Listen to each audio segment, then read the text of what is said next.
വിസ്മയുടെ കൊലപാതകത്തിന് ശേഷം ഞാനൊരു ഫോർമേഷൻ നടത്തുകയും കേരള സോഷ്യൽ നഴ്സിംഗ് എന്ന ഫോർമേഷൻ നടത്തുകയും അതിൻ്റെ ഭാഗമായിട്ട് ഒരുപാട് കാര്യങ്ങൾ ജനങ്ങളുടെ ഇടയിലേക്ക് ഇറങ്ങിച്ചെന്ന് ഞാൻ മെയിനായിട്ടും മീഡിയേഷനാണ് ഫോക്കസ് ചെയ്യുന്നത്.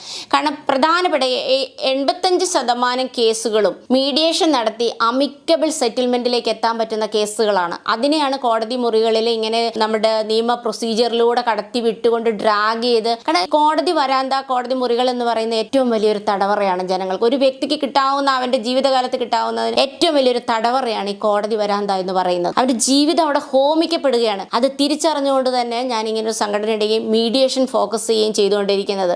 അങ്ങനെ ഞാൻ ഇടപെട്ട ഒരു കേസിൽ, കോട്ടയം, ഞാൻ വ്യക്തികളുടെ പേര് പറയില്ല, കോട്ടയം കേസിൽ ഒരു കുട്ടിയുടെ കേസിൽ 8 മാസം ഗർഭിണിയായ ഒരു മകളെ, ബിടെക്കുകാരിയ ഒരു പെൺകുട്ടിയെ ഗർഭിണിയാക്കിയതിന് ശേഷം UAE നിന്ന് ഹസ്ബൻഡ് കർണക്കുറ്റിക്ക് അടിയും നോക്കി അവളെ വീട്ടിൻ്റെ മുന്നിൽ കൊണ്ടുവന്ന് വിട്ടു.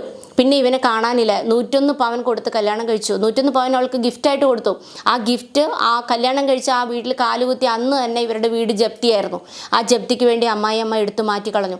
അതിനുശേഷം UAE കൊണ്ടുപോയി. അവിടുന്നും പിന്നെ ഈ ഒരു പാരൻ്റ് ഈ 2 പെൺകുട്ടികളാണ്. ഈ 2 പെൺകുട്ടികൾക്കും 2 വീട് ഈ പാവപ്പെട്ട മനുഷ്യൻ, പിതാവ് നിർമ്മിച്ചിട്ടുണ്ടായിരുന്നു. അപ്പോൾ അവർക്ക് ഈ ഗോൾഡ് എടുത്തു. അടുത്തത് അവരുടെ ഫോക്കസ് വീടായി. ഈ വീട് എഴുതി കൊടുക്കാൻ പറഞ്ഞു. ആ വീട് എഴുതി കൊടുക്കാൻ അത് സമ്മതിക്കില്ല എന്ന് കുട്ടിയുടെ അച്ഛൻ പറഞ്ഞതിൻ്റെ ഇതിൽ ഇവളോടുള്ള ദേഷ്യത്തിന് ഇവളെ കൊണ്ടുവന്ന് ഒരു ഫംഗ്ഷൻ്റെ ദിവസം ഇവളെ കർണക്കുറ്റിക്ക് അടിയും കൊടുത്ത് 8 മാസം ഗർഭിണിയായ കുട്ടിയെ അച്ഛൻ പാരൻ്റൽ ഹൗസിലേക്ക് തള്ളി വിടുകയാണ് ഉണ്ടായത്. ആ വിഷയത്തിൽ അവർ 4 പേരും സൂയിസൈഡ് ചെയ്യുന്ന ഒരു കോള്, ഒരു ഓഡിയോ ക്ലിപ്പ് എൻ്റെ ഗ്രൂപ്പിലേക്ക്, ആ സംഘടനയുടെ ഗ്രൂപ്പിലേക്ക് വരികയും അന്ന് രാത്രി തന്നെ ഞങ്ങൾ കുറച്ച് പേര് കോട്ടയത്ത് എത്തുകയും അവരെ വീട്ടിൽ സന്ദർശിക്കുകയും, മരണ വീട് പോലെയായിരുന്നു. അന്ന് തൊട്ട് അവർക്ക് വേണ്ടി ഇടപെടുകയും ആർപ്പൂക്കര പോലീസ് സ്റ്റേഷനിൽ അവരെ കൂട്ടി ഈ ഹസ്ബൻഡിനെ കണ്ടുപിടിക്കാനും അമ്മായിയമ്മനെ കണ്ടുപിടിക്കാനും ഞങ്ങൾ നടന്ന് അവരുടെ വീട്ടിൽ പോയി. അങ്ങനെ ആർപ്പൂക്കര പോലീസ് സ്റ്റേഷനിൽ വിത്ത് എവിഡൻസ് അടക്കം ഈ അമ്മായിയമ്മ, വിസ്മയ കൊലപാതകം നടന്ന ഉടനെ തന്നെയാണ്, ഇനി കേരളത്തിൽ ഒരു പെൺകുട്ടിയും കൊല ചെയ്യപ്പെടാൻ പാടില്ല എന്നൊരു ദൃഢനിശ്ചയം എടുത്താണ് ഞാൻ പെട്ടെന്ന് തന്നെ ആ ഫോർമേഷൻ നടത്തിയത്. 14 ജില്ലയിലും ഗ്രൂപ്പ് പെട്ടെന്ന് തന്നെ ഡെവലപ്പ് ആയിട്ടുണ്ടായിരുന്നു. അപ്പം അങ്ങനെ വന്ന് അവിടെ കൊണ്ടുപോയി ഈ എവിഡൻസ് ഞങ്ങൾ ഓഡിയോ ക്ലിപ്പ് കൊടുത്തു.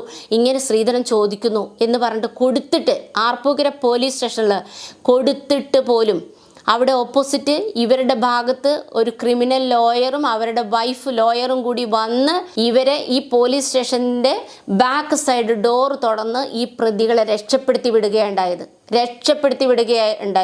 ഈ വിസ്മയുടെ കേസ് ഇത്രയും ചർച്ചാ വിഷയവും പ്രശ്നങ്ങൾ സൃഷ്ടിച്ച സമയത്താണ് നമ്മൾ ഇത്തരം കേസുകൾ പോലീസ് സ്റ്റേഷനിൽ കൊണ്ടുപോയി വിത്ത് എവിഡൻസ് കൊടുക്കുന്നത്. അപ്പോഴും വക്കീലായ എനിക്ക് ഓപ്പോസിറ്റ് നിൽക്കുന്ന വക്കീലന്മാർ തന്നെ വെല്ലുവിളികളാവുകയാണ്.